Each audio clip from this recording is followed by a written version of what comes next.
welcome back to another episode of JAWS Diaries. I'm Ashley Wahler. Jason Wahler. And King Lou. King Lou. Today, 294 days sobriety. It's also like 6 in the morning, so sorry, we're tired. But we want to get this out there. Ashley, what was your action for this last week? Well, since Jason was gone on a retreat, my action was to spend as much quality time with Delilah as possible and just like enjoy her presence. Princess dinners, all the princess nails. stuff. Did you do all that? We did like a lot of crafting, a lot of activities. It was so nice to just have that one-on-one time with her, and she was great the whole entire time until about the last day, which was like day 6. And then I was like, okay, I'm ready for you to come home. So I'll talk about that more in my check-in, but yeah, we had some good times together. Lots of girl time. Nice. Mine was to stay away from sweets after 6 p.m. and then read Jesus Calling every day. And I would say I had succeeded like 90% on both of those. So. Well, when you were camping, did they even have sweets you can get into? No, not really. So that's why I said 90%, because there was one day that last night that I crushed some Oreos. But Jesus Calling, it was rad because on the retreat, which I'll check in about as well, as everybody got a Jesus Calling book, and we did a devotional every morning. So stay connected with that.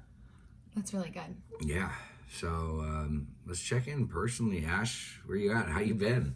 I've been gone for 5 days. 6 days. I counted. I have been, honestly, like, it was fine when you first left. I was doing good. I was like, okay, it's kind of nice. Like, I don't have to cook big meals for dinner. I can just do my thing, have a salad. What do you mean cook big meals? There's only one person missing.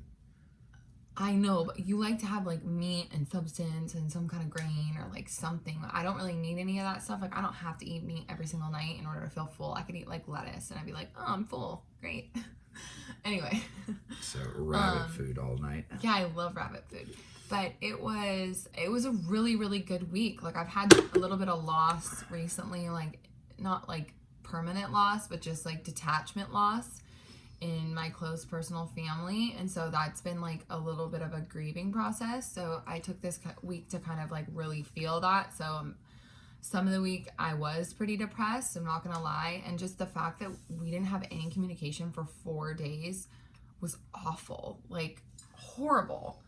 So I don't really like the whole not being able to talk to each other thing. I mean, I get it for you. It was really nice. But next time if you do that, like, I'm going to go on a trip too, so that it's not like I'm sitting here all alone. So what'd you do to get through those times, since I was not able to talk to you, since I ate a tub of ice cream. Not a good idea. You didn't reach out to anybody or talk to people? Well, I mean, I have 2 girlfriends that I'm really close with, and so I talk to them a lot about it, but it's also one of those things where, like, I've obsessed over the situation for so long that, like, I didn't need to talk about it anymore. It wasn't, like, something I needed to keep talking about. It was just like, okay, I need to just process this in my own time and then feel better. And so I kind of had to do it on my own, so it was fine. I didn't have to chat your ear off about it. Got it.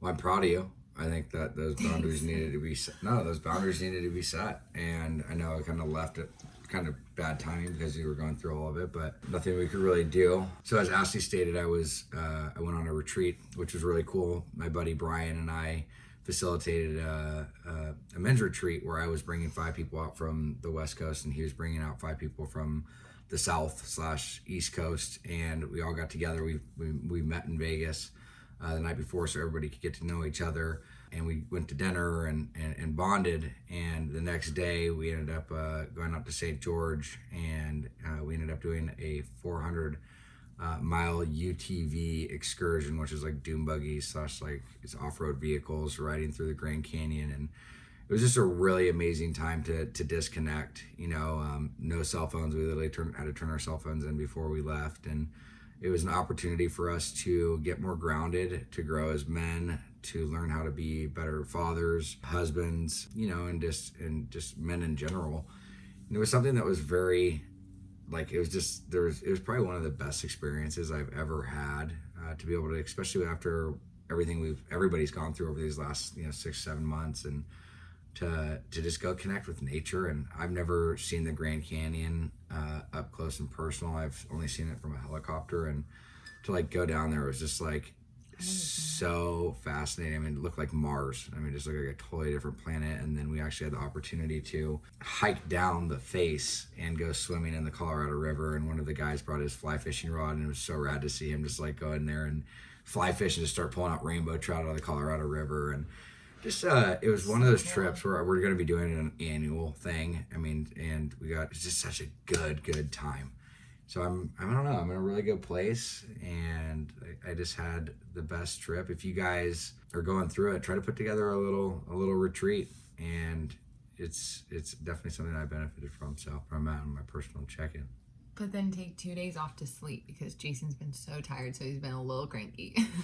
Yeah, no, I bet. Well, that's the hardest thing. Sometimes I do feel like it's a little stressful, because all of like taking care of everything for like 6 days, and then you'll come home and you like will be so tired still, and then I'm like, what the heck, like, come on, get it together, like, you got to get back in the mode, because I've been doing all this for 6 days by myself, so now I'm relying on you to like get it together. No, I understand. But just on that, it wasn't like we were out, it was like physically, mentally, and emotionally draining. It wasn't like let's go relax by the water. No, it was like we were getting our ass kicked, sleeping in 40-degree weather, or like, you know, it was fun. Don't get me wrong, but it was like, I think I slept a total of 12 hours through the 4 days that I was out there. And oh my gosh, I didn't know that. Yeah, we got like wrecked, and then going like 100 miles each day on these UTVs, like people flipping like these, 6 times. So terrible. Yeah, we got wrecked. But again, great experience. Can't wait to go back.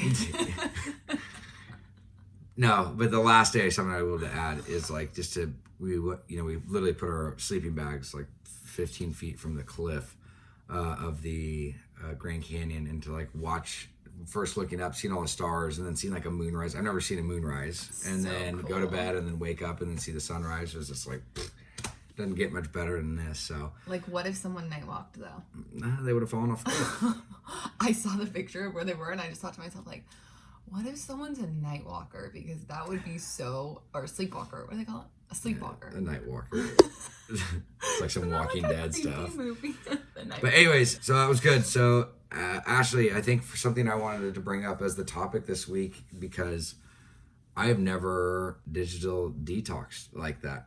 And yeah, like put your phone in a safe, and a little thing that says like, like you will be okay. Yeah, literally we put it in like a box, and like, I'll say it was like, I knew we were going into this, that we were going to turn our phones in, and I was actually really excited about it, but it was also like really, it's kind of creepy how much it affected me, like by turning in my phone, which is really pathetic, and to see how like attached I was to it. And I think a big part of it, really for me was, there's the addictive personality towards phones for sure, but it was really knowing that like I have Ashley and I have a 3-year-old, like if anything happens, like I can't connect with anybody, and that's the thing.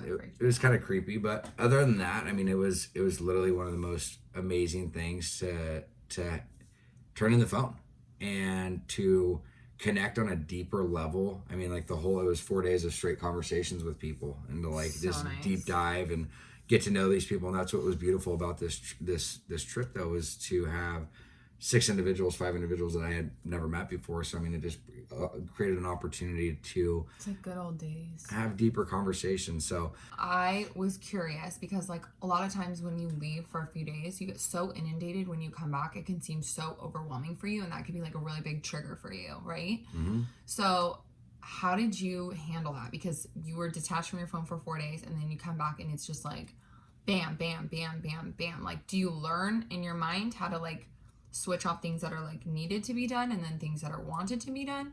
Or does it just like overwhelm you and you're like, F this, I don't even want to deal with this right now? It's actually a really good question, because when we were out there, I actually asked about that, because I said like, I'm going to basically get inundated when I get back, and it's going to become overwhelming, and it's going to like totally blow the whole experience out. So what I did is I actually turned my phone on, and I didn't even like look at it I called you guys immediately when I got back and stuff, but for like a couple hours, I didn't even look at the phone. Like, I didn't look at text messages, I didn't look at anything. I got back and just recorded a video, just like, we're back, like, and just, it was to have that experience, because we were creating a video, but I didn't look at anything immediately. And then over the course of time, I did like little chunks of going through it and getting back to what I needed to get back to.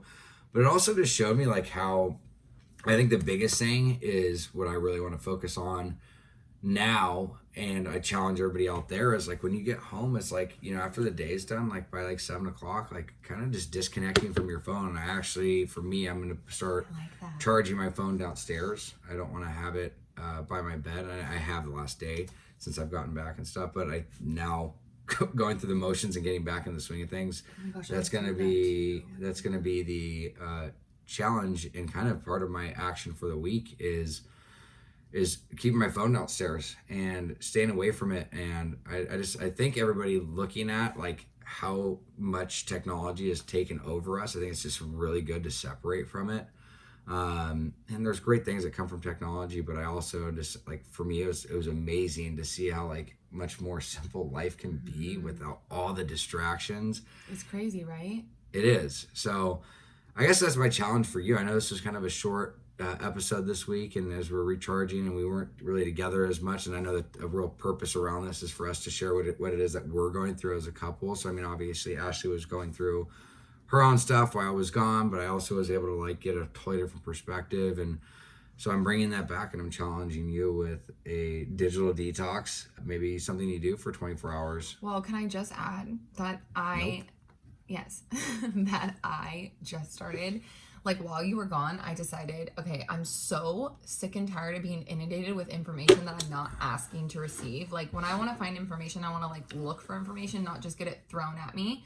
And anytime that I'm doing things that are changing the way that I'm behaving, so if I see something and I'm like, oh, I have to buy new shoes now because this person has new shoes, or I see like this furniture, like, oh, I have to get all new furniture. Like those to me are not like positive things for me. They like are bad triggers, and they make me do things that I don't, you know, they like create bad habits. So I started deleting all my followers, which the people, not followers, but the people that I'm following, because I just wanted to start from scratch and just follow Jason. And this is not like to be mean to anybody or because I want to like X-nate anybody out of my life.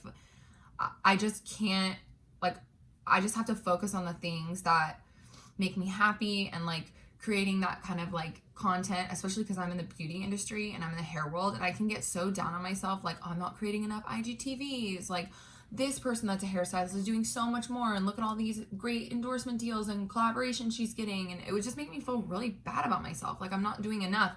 And I have to remember, like, I still work. Like I go to work 3 days a week, and I work 12-hour days. Like I don't have all day long to like just create content. I have a child. Like some of these people don't have children, they don't work at a salon, like all those things, they have assistants. Like I've been doing all this stuff on my own. I'm creating an accessory line, like all these things that I've been doing that, you know, some other people may not have that on their plate. So like they make that creating content like their job, and I just have to realize like I have to just do the best with what I can right now and not compare myself. And I've noticed that I compare myself to other people very often when it comes to career stuff. Not even necessarily when it comes to like beauty stuff, but it's just like career. And that for me is something that I need to stop doing. So I started deleting all my followers, which you can only delete a certain amount of people a day. Very annoying. But I'm just going to continue to delete, start from scratch, just follow Jason, like focus on the things that I want to do in order to like build my business and my brand, and stop losing the focus on comparing myself to other people's brands and everything else for the time being. Good thing for everybody to watch too, just to see how our phones are wired. Again, there's great use out of technology, but watch Social Dilemma if you haven't seen it. I know a lot of people have, but it's on Netflix, and just talks about how our phones are literally wired to keep us on them. I mean, they're whether it be through ads, whether it be through different things to scroll up different notifications. And it's something that I'm trying to revert back to. It's like, I really wish that I could get back to some form of flip phone, but I know it's probably not realistic right now. So that's stuff for you to think about. Ash, what's your action for the week? My action for the week is that I just really want to take this weekend. I mean, you've been gone for a while. I just want to take this weekend to like really spend time as a family. We've just been obviously like working, and you've been gone, and like I really want to take Saturday and just be like together and go to the park and like do very mellow, fun things. So it's a family week. Yeah. Good stuff. Mine's going to be the phone stuff that we talked about, leaving it downstairs after 7 o'clock. So much love, guys. Be a better one next week. What up, guys? Thank you for watching another episode of JAWS Diaries. Hey, if you or a loved one is struggling and you guys need some direction, some insight, and you're just lost, please fill out the link below, and we'd be happy to help.